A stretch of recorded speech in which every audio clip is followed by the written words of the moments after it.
Hello again, I am Xarkun, and this is World of Warships Legends.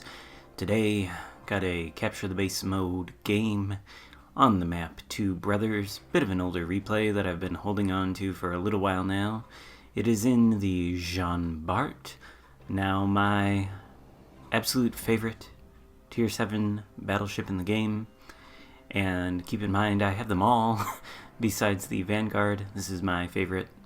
And also, I would go so far as to say it's the best Tier 7 battleship in the game, and I hope that is not my bias talking, because I do love this ship. And this, of course, if you can tell by the title, is a Kraken replay, and always, I think, Krakens are fun to watch. But this one is especially fun because, well, it'll become evident by the end of the game and the results you see. That's all I'm going to say. Not going to spoil it in terms of if my team wins or loses, but you will see why I chose this replay to feature on my channel for the Jean Bart Kraken, even though I have two Jean Bart Kraken games. If you want to see the second one, let me know in the comments and I will be happy to make a video out of it. But I don't want to inundate you with Jean Bart content. Even though the Jean Bart is my favorite ship, my channel can't just be all Jean Bart videos, can it? Or, you know, maybe it can, I don't know. We've got some successful YouTubers around here who are much more successful than I. Spartan Elite 43 would be one, and he sure does feature a lot of Alabama and Iowa videos, and he keeps getting subscribers. They seem to like it, so maybe you guys will like the Jean Bart stuff, I don't know.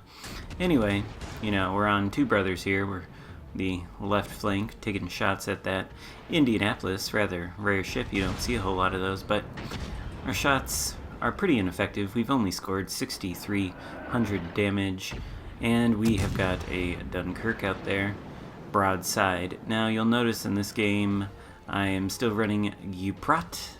I have since changed that, I think, and put Xarkun back on there, because as powerful as the Xarkun build is, and it is powerful, I mean, I got two Krakens using it, but as powerful as it is, and as nice as the slightly faster reload that Xarkun skills give you, it is nice to have the extra 3 kilometers of range.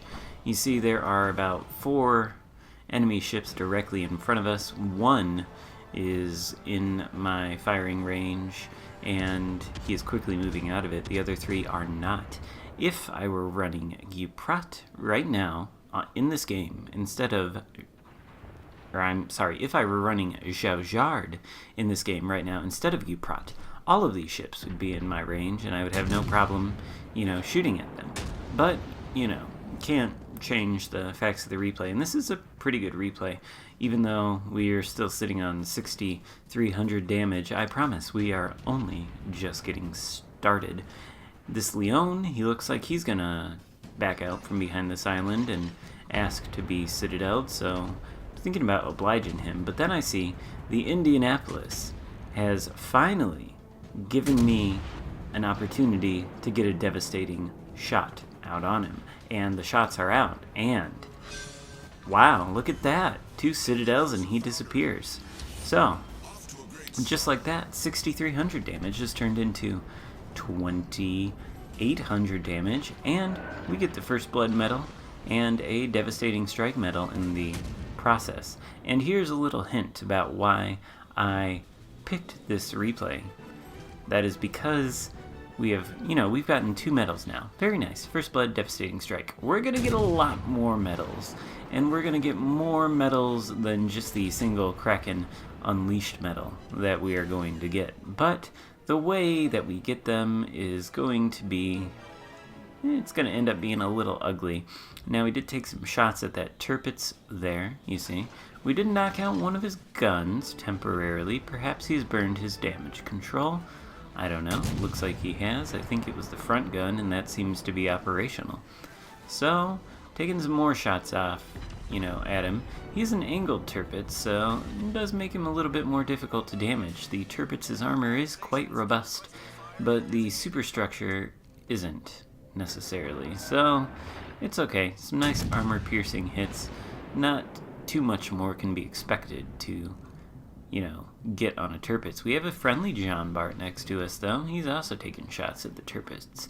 And the two of us are slowly creeping up as this Tirpitz is...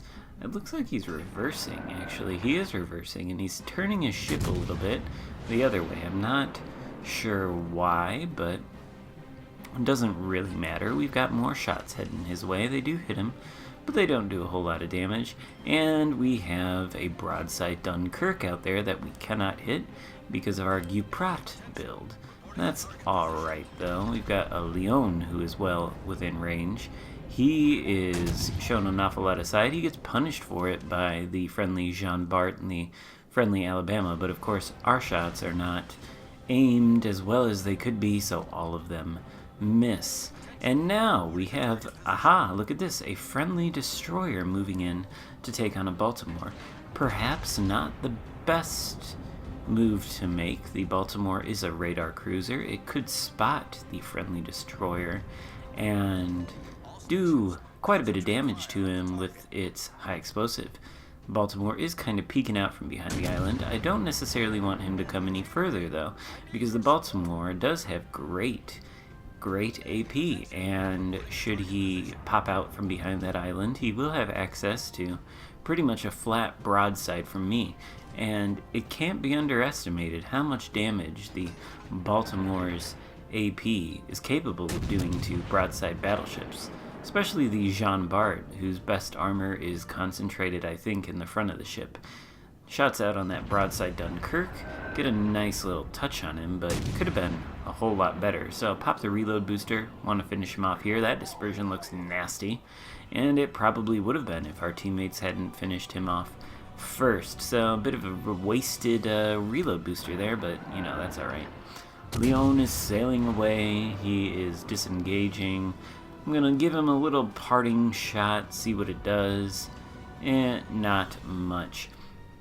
But we've still got the Baltimore and the Tirpitz out there. The friendly Jean Bart has pushed far ahead of us, and I believe is now going to turn to engage the Tirpitz. The Tirpitz certainly has eyes only for the friendly Jean Bart, but the Baltimore decides it's time to come around the corner, and he takes a shot at me. It is HE, so that's alright. Doesn't really matter that I'm exposing the flat broadside to him. He's not taking advantage of it. I, on the other hand, am firing AP, and that shot for 11k is not going to polish out, despite the Baltimore's recently added repair party consumable. It gets that, and the rest of the tier 7 cruisers get that. Not sure what the idea behind that buff is, because sure doesn't prevent him from taking 2 citadels and disappearing. If Wargaming really wanted to buff the cruisers, I think they should do something about their detectability, but that's just me. I'd like the cruisers to be a little less detectable. That would be quite nice. Now, the friendly Jean Bart and the Tirpitz ram each other for whatever reason, and both of them go down, so there's that. But we do have this broadside Leon, who I believe has forgotten about us. We're going to remind him that we're still here. We're still thinking about him. Sending some shots his way, and they take him out. Yet another Citadel hit. This puts us over 100,000 damage now, and we are faced with a choice. We have a friendly cruiser inside the enemy base, but that friendly cruiser looks like in some sort of entanglement with an enemy cruiser. So either we go and push toward the enemy base to help the friendly cruiser take out the enemy cruiser and cap, or we go back towards our base and defend it from the 2 Iowas and potentially the other cruiser who is not quite yet accounted for. We defend it from those guys. So we're going to choose to defend it, especially since that Iowa is giving us a nice broadside and has not detected us. We get a free shot on him.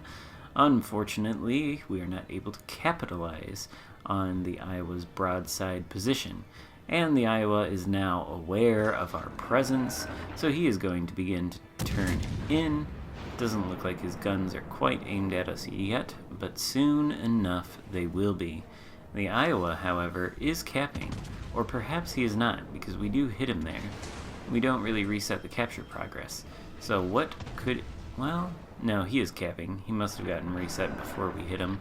But look at that over there to the south side of the base. There is the other unaccounted for enemy cruiser.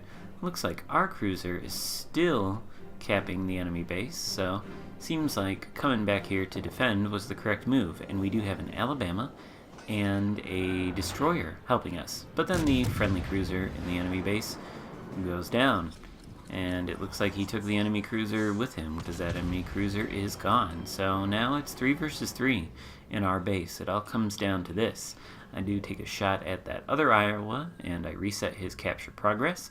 That Iowa takes a nasty hit from the Alabama, so I'm going to try to capitalize on that and take him off the board. That dispersion looks decent. Unfortunately, lots of those shots seem to go over and in front of his ship, and most of them miss. So, unlucky. Lucky for him, unlucky for me. Don't get to take him out. He is on perilously low health, though. Atago over there. Scary, dangerous ship with its crazy Japanese HE, but not so scary when it turns broadside like that. Probably to launch his torpedoes, but also give him the benefit of the doubt. He's trying to get behind that island and get into cover, which is what he needs to do if he's got a Jean Bart and an Alabama facing him down. Now, where is the friendly destroyer? He's off trying to do some torpedo, action, but doesn't look like he's being very successful. That Iowa is starting to recoup some of his lost hit points. So it's crucial that we get him off the board pretty quickly. But also I have an opportunity here to take out this Atago, whatever. Friendly destroyer is trying to take him out too. Atago is firing at the friendly destroyer. I fire at the Atago. Friendly destroyer hits him. I hit the Atago, take him out, and just like that, both of my teammates are also taken out. So that leaves me versus 2 Iowas with just over 3 minutes left to go in the game. Now this Iowa is on very low health. I'm going to take him out here, hopefully with this salvo. Looks like the Atago did launch torpedoes, but they did not have the range to hit me. I hit that Iowa one more time. It doesn't quite take him out. It does take out one of his guns, though. But this next salvo is going to have to kill him, because I need to turn my attention and focus on the other Iowa, who nicely knocks out one of my turrets. I hate it when that happens, but one turret is all I needed to finish off that last Iowa, and there we go. Kraken unleashed, 128,000 damage done. But we are not finished with the damage yet. We've still got like about a half health Iowa over there, and we are about to get into a bit of a bow tanking duel with him. One gun is up, so we shoot it. We get a nice superstructure penetration on him there. And I am going to fire a couple more AP salvos to get some penetrations on him. But now I'm thinking in retrospect, switching to HE might have been the better move here. I am going to do it eventually, but I think I'm going to do it too late. I thought what I was going to do was take out one of the Iowa's guns there, like I just did, and I was hoping that doing that would encourage him to turn and show me a little bit more of, if not his full broadside, at least some more of his superstructure to make it easier to hit and make, more damaging pens more likely. He does not do that, and he starts firing HE at me. So that's annoying, but I'm not going to put out the fire yet. I've almost got a repair party consumable back online. It is now, and I am going to let this fire burn for a while because I am going to be able to heal some of the damage that I take from it. But now I am also switching to HE. I'm going to do the same thing to him. We can both play at this fire starting game. My salvo is not as lucky as his though. It manages to hit him, do no damage, and cause no fire. So, not great. But we do have a quicker reload time than the Iowa. That gives us an advantage.